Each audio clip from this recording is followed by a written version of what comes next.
Hey everybody, welcome to a New Year's Eve edition of the Stellium Astrology Podcast.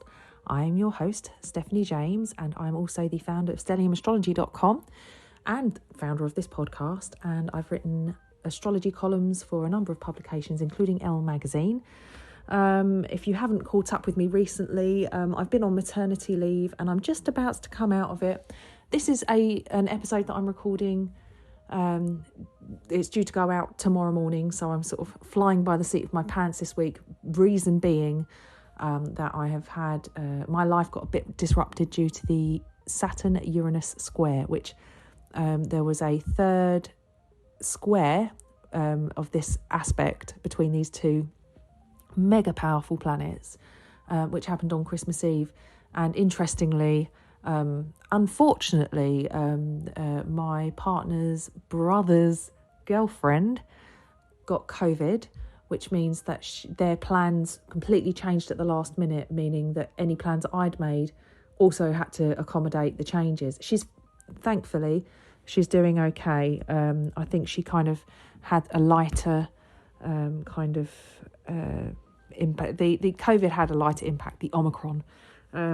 Having said that, don't know if you can hear it in my voice, but I'm a little bit croaky. I've got a bit of a sore throat. It seems to be worse in the evenings. Sore throat, a little bit bunged up, and so I'm doing a lot of mouth breathing at the moment. You know, I'm a bit of a mouth breather right now. So yeah, not feeling too wonderful. And because I am nursing my little baby, breastfeeding, I'm not really allowed to take much in the way of medication. So I'm just hoping that it doesn't get any worse than it is right now. I'm on what I would say is kind of like day 2 of like pretty rubbish symptoms.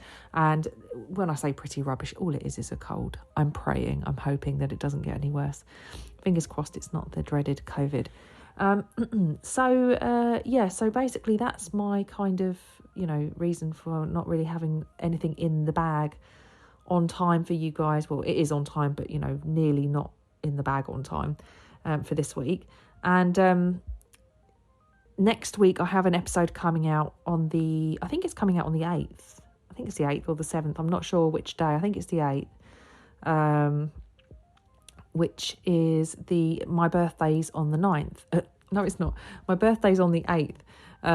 So it's kind of like to cover my birthday, to give me like a bit of time off for my birthday. So what I wanted to do was just to give you guys a little rundown of some interesting phenomena for 2022. Obviously, I can't go through everything because it would be an incredibly long podcast episode, and I really don't have the time today to go into everything in great detail, nor probably the ability to vocalise much because my throat is feeling a little bit worse for wear. However, there are some interesting things occurring next year. And I'm covering, some of the points I'm covering actually were covered in a free webinar, which was presented, whatever, by Frank Clifford of the London School of Astrology. He's the principal of the London School of Astrology, a mentor of mine and a very inspirational teacher. I would say if you guys are interested in checking in with what Frank has to say, definitely go to the London School of Astrology website. I think it's the londonschoolastrology.com. Create an account and you can actually access the recording for this 2022 astrology overview. But it's not, it's talking about some of the main pointers. And I'm going to give you a brief rundown, but I'm not going to go into as much detail as Frank did. So definitely go over to the londonschoolastrology.com, create an account. There is a way to access the recordings. I have actually made this information available on the Patreon page, on my Patreon page. If you go there, because obviously I've spoken to Frank and he said it's for anybody who wants to check it out. So if you head over to my Patreon page, which is patreon.com/Stellium Astrology, there are a number of posts that are publicly available. Just go in and have a look. You don't have to be a patron in order to access it. And one of them is, it says updated free webinar with Frank at the LSA. and that is the one I'm talking about. And all you need to do is have a little look at that post, and it should direct you and tell you exactly where you need to go to access this free information, which is very generous of Frank, but that is just Frank in a nutshell. He is very generous. So let's get on with it. For 2022, think the most notable things, starting off with the nodes, would be that the nodes are moving in to Taurus and Scorpio. Now, the nodes are basically kind of like a hypothetical crossroad in space. It's where as far as I'm aware, if I can articulate this properly, the paths of the sun and moon cross over. So if you think about the fact that the sun's path around the earth is actually the equator, if you extend the equator out into space, you have what is called the celestial equator. And then what you've got is, once you've got the celestial equator, then you've got the moon's path around the earth, the orbit of the moon around the earth. And where the celestial equator and the moon's orbit meet, you find the nodes. You've got the north node and the south node. So the north node is said to be a point of spiritual advancement, the soul's evolutionary leap forward, and perhaps even in some cases considered to be a point of good fortune, whereas the south node is considered to be the comfort zone, the area where we have a lot of experience already that we're carrying forward into this life, and perhaps even an area where we can kind of undo ourselves, sabotage ourselves, sometimes meet other people who don't always have our best interest at heart. It's a very it's a kind of seesaw of I don't want to think of it as good versus bad, but there is a sense of more fortunate and less fortunate aspects to one side than the other. I think in Vedic astrology, these are considered to be the dragon's head and tail, and this, I think it's Rahu and Ketu, but I'm not a Vedic astrologer, so I do need to get a Vedic astrologer on the show. I've got a few people in mind, actually. I'm getting some guests lined up for 2022 and hoping that I will find time in order to create some really interesting episodes for you guys. Without going off on too much of a tangent, we are going to have the north node in Taurus and the south node in Scorpio. Now, the nodes are also known as kind of fated points, where we kind of meet, a corridor where people can come into and exit our lives. Often you find people that you meet under these, when these parts of the chart are highlighted for you, is often a time where we meet people who have a specific role that they play in putting us on the correct course in life, whether that's by creating us an opportunity or pointing us in the right direction, or whether they, something difficult happens which causes us to take a step back and question our progress in that area. It's also, I've referred to it many times as kind of like a kind of not planetary, but like a celestial snakes and ladders, where you might land on one point which can take you all the way back down to the beginning, whereas you might land on another point which might take you, spring you forward, go up a ladder and advance you many levels. So opportunities that arrive during these times are usually big ones. Downfalls, difficulties that arise are often big ones too. Another analogy I use is the reboot, or the forced unexpected system reboot. That can be a hard reset, which can occur during an eclipse as well. So, it can be, either a power up or a hard reset. So, you've got to think of these things, though, as the nodes are always opposite each other. Exactly. It's an axis, just like the ascendant, descendant, and the midheaven and the IC. They work together, not separately. Now, there will be eclipses in Scorpio and Taurus. So we have an eclipse on the 30th of April, and that's at 10 degrees of Taurus, 10 degrees and 28 minutes of Taurus, and that's a partial solar eclipse. And then on the 16th of May, we have a total lunar eclipse on the at 25 degrees and 18 minutes of Scorpio. So that one, the total lunar eclipse in May, is actually square Saturn. So there will be obviously Saturnian challenges which need to be addressed. And obviously Saturn's in Aquarius during this year. So, that's going to be an interesting one. Now, we also have later on in the year a partial solar eclipse at 2 degrees of Scorpio, 2 degrees exactly, and that's on the 25th of October. And on the 8th of November, at 16 degrees and 1 minute of Taurus, we have a total lunar eclipse, and that one feeds in to Uranus retrograde. So that's actually going to be, looks like a conjunction actually, because that's in Taurus. So the eclipses are anything in fixed signs at the moment, the nodes are going to be communicating with. And, it'll be probably a more challenging communication if it's an opposition or if it's a square. So all of the fixed signs out there, you are going to be picked up by eclipses this year. Now, don't think of this as a terrible thing. It can be extremely enlightening and literally liberating in cases. Uranus definitely playing a rather large part actually in the last total lunar eclipse of the year, that one being the 16-degree one in November, and Saturn being playing a role in the Scorpio total lunar eclipse in May. There definitely seems to be a continuity of the Saturn-Uranus message, which has been a huge part of 2021. So there's still that tail end of those two planets playing a rather key role. And what's interesting as well is that Saturn is traditionally the ruler of Aquarius and Uranus is the modern ruler of Aquarius. So there's a Uranian, Aquarian, Saturnian message being carried through with those eclipses. But obviously I'll go into greater detail during...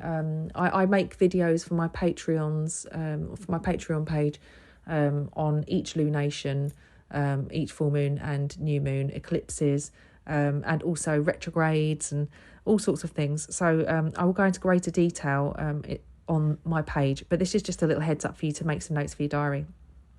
Something else to bear in mind is that the nodes in their journey through the horoscope, they actually travel backwards.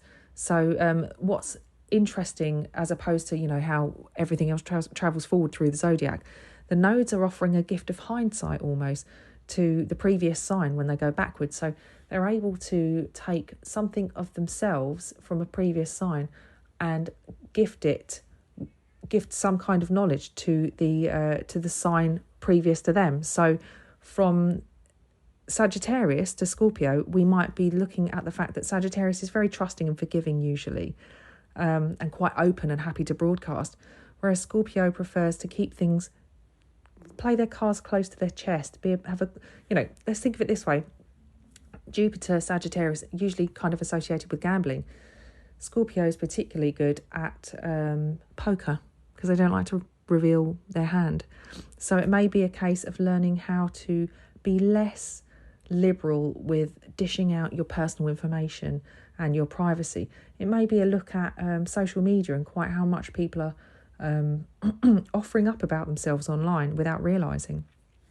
And then we have from Gemini to Taurus, there's that kind of mutable, unfocused and loose aspect where Gemini is quite happy to discuss and share a lot of information, all sorts and of all areas, not particularly discriminative or discerning about what it learns about, whereas Taurus is quite committed and focused and attractive, and it likes to build. So it could be that, while the nodes have been in Sagittarius and Gemini, we've had this kind of broad and unfocused kind of collection and distribution of information and ideas. And now that they move into Taurus and Scorpio, it's about being more selective, being a bit more discerning about where we offer our personal information, and also deciding on where to focus our attention in order to build one area of expertise or just an area of our life that perhaps requires a bit more of our attention rather than spreading ourselves too thin, for example. So that's just an idea. And also we're going from the Mercury-Jupiter principle of, Gemini, Sagittarius, moving into the Mars and Venus principle of Taurus and Scorpio. So it's, moving from, the signs of communication and lessons, learning, beliefs and meaningful interactions, and moving into a more I versus us relationship principled dynamic of Mars and Venus. I've written underneath from Teflon to magnetism. It's interesting, actually. You could imagine that actually, with the mutable signs and those planets, there is a freedom of movement and nothing really sticks. And then we go into the Mars and Venus principle with Scorpio and Taurus, and things just stick, or they get caught in the tractor beam, they get stuck in the orbit. So definitely worth thinking about these principles and how they apply to your life. Now, speaking of Mercury, there happens to be 4 Mercury retrogrades next year. So we have 3 in air and then 1 in earth. But all of them starting off in air signs end up in earth signs anyway. As opposed to 2021, this year, where we've had all of our Mercury retrogrades have been in air signs. So it's been very much in the realm of ideas, concepts and intellectualizing things, and moving into following, we had the Jupiter-Saturn conjunction, which happened, I think it was at 0 degrees of Aquarius, which seemed to precede an awful lot of, I'm trying to think now what it's called now, it's escaping me, but this huge amount of Jupiter-Saturn conjunctions for the next 200 years, actually, which will be occurring in air signs. So we have moved into an age of air, which will be going on for the next 200 years. And the Mercury retrograde periods of this year all seem to be playing into that that dynamic. They stayed in air signs. We had from 26 to 11 Aquarius. We had from 24 to 16 Gemini. And we had from 25 to 10 of Libra. Now, 2022 is bringing us Mercury retrograde from Aquarius to Capricorn. So we're going from 10 Aquarius to 24 Capricorn. And then we're also having from 4 Gemini to 26 Taurus, and from 8 Libra to 24 of Virgo. And then we have a Mercury retrograde which starts off at 24 degrees Capricorn and continues into 2023. So interestingly, and that will stay in Capricorn as well, that one. So having things moving from air to earth is like blue sky thinking, which gets anchored down into reality. You could say that maybe this is a really good way of anchoring your ideas and applying some of the things that, as you could say, none of us have been able to do anything over the past few years because it's all been up in the air. We couldn't make solid plans. We couldn't, we couldn't agree to commit to anything because everything was just completely suspended in animation. We just weren't able to really have a good idea of where we're heading and what's going on.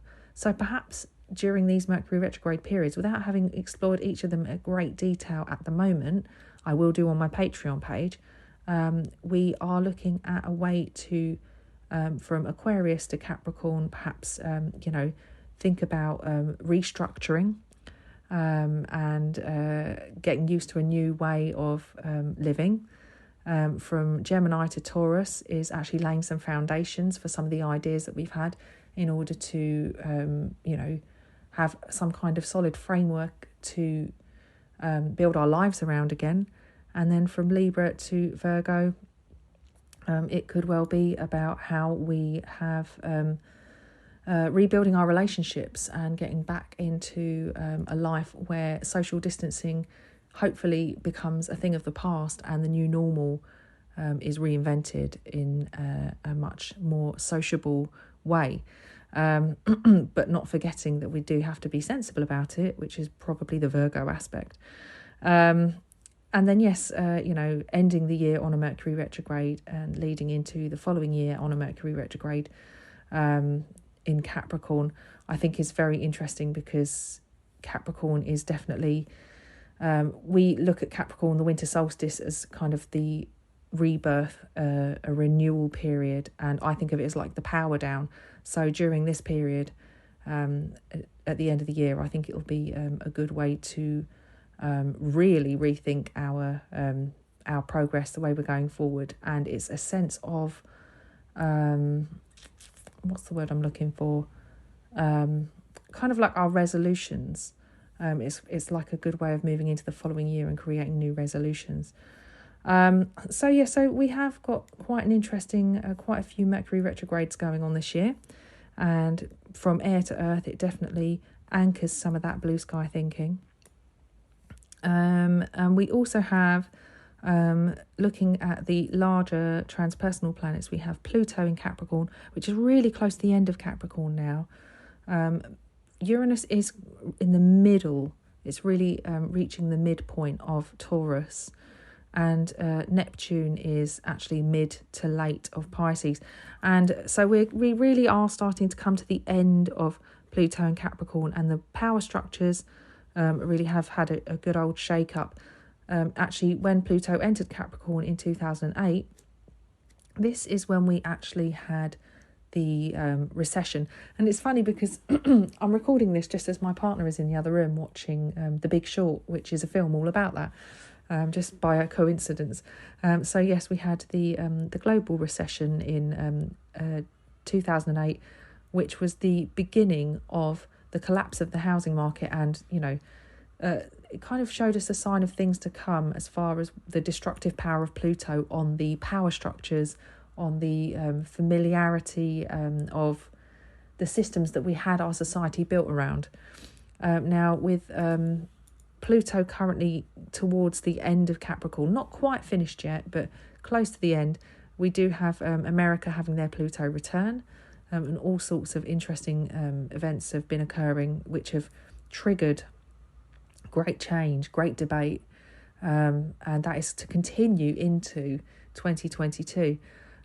Uranus in Taurus has been really interesting because there's been plenty of things that we could talk about. But one of the things I find really fascinating is the shift in people's attitude towards consuming animal products, and just the amount of people who are converting to veganism. And been talking about this a lot lately, actually, in my personal life, because I eat loads of stuff that's vegan, but I'm not a vegan. But I'd say I'm quite hugely, I don't know, the majority of my stuff that I eat now is vegan stuff. And it wasn't a conscious decision to do that. It just kind of ended up that way because I don't do dairy. And I think that it's just easier sometimes to just buy vegan. And I like vegan food as well. But yeah, what's interesting is just the shift into this kind of, I suppose there's a kind of consciousness shift. Not just, I don't think it's just to do with animals. It's about, the use of plastics, this kind of conscious, spiritual, ecological movement that seems to be occurring, which has been a long time coming. I think it's funny, as somebody who grew up in the 90s, the late 80s and 90s, I remember them always talking about the the global warming, and just like, we were born into that, and just kind of thinking, well, what can we do to change? It feels like it's too late. Well, it's been a slow process, but it seems to be happening now. It's taken a long time, but we're getting there because desperate times call for desperate measures. So I think that this is all part of that. It's about this kind of waking up to the damage of the earth and waking up to what we can do. Uranus is the planet of activism, so it's awakening our power and asking us to take action in order to benefit generations to come. And then finally, looking at Neptune in Pisces, I think this is about the loss of the kind of ego, the individual ego of humanity, and the spreading of information. And there's an awful lot. I'm really doing a bad job of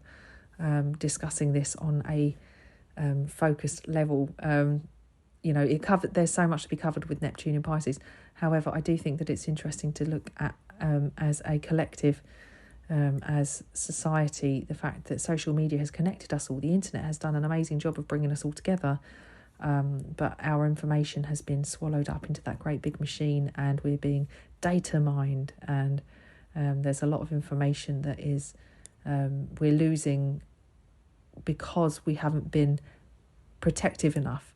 Kind of feeds into the story of the nodes that I was looking at actually earlier on, but it definitely feels like we are all kind of waking up to the fact that perhaps we are giving too much of ourselves away, and that's just one aspect of Neptune. But we will be learning a bit more about Neptune this year, because the planetary teacher, the fun teacher that we all like to learn from, is Jupiter, and he's meeting Neptune by conjunction the 12th of April 2022.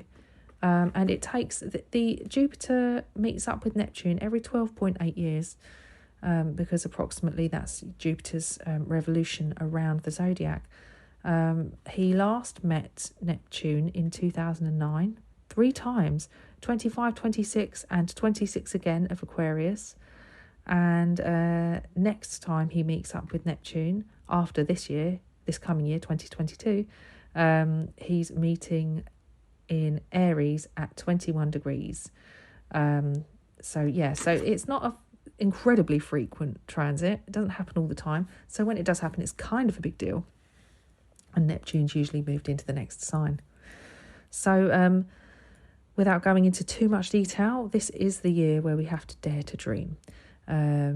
Jupiter allows us to get excited and run away with our dreams and our visions, and Neptune also is a dreamy planet, which sometimes it can be unrealistic, sometimes it can be a little bit delusional, but put these two together, if there is a practical aspect and you know that you can get something to work for you, if you dare to dream, you can actually make this happen. So this is an exciting year approaching. It's, there's plenty more going on, but, in a nutshell, this is kind of what to look out for. Put those dates in your diary. Now, as mentioned, I will be making videos on pretty much all of these things for my patrons. I have Venus retrograde for each of the signs on my Patreon page, as well as a video going up on Jupiter in Pisces for each of the signs as well. That's going up pretty soon if it's not up already. So go over to the Patreon page. I have 3 tiers now. I have a £1 tier. It's kind of to show your appreciation, and also I'm going to attempt to get some tarot readings up there, and just some content for the lower tier.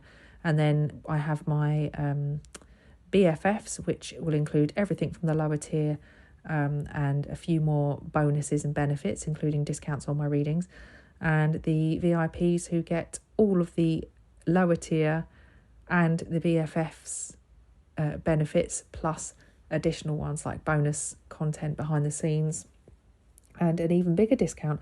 Plus my patrons also get a fast track to getting a reading with me. They get to queue jump. So I think that's about it. I think that's all I wanted to cover. Covered more than I was expecting to. And I have a really dry throat now. I have to go get myself a cup of tea because I have got a tickly throat. Pray that it's not Omicron. I hope you guys are good. Wishing you a wonderful 2022 and lots of fun celebrating on the new year, and seeing the new year in. I will raise a glass to you when I'm singing Auld Lang Syne in my living room, because I'm not really going to be doing anything. Next episode will come out around my birthday. Interesting subject for me personally, because I have Mercury retrograde natally, so I thought I would discuss it. So that's coming out next week, and I will then be back on it, putting out fresh content for you guys. Take care, you lot. Thanks a lot. Bye now.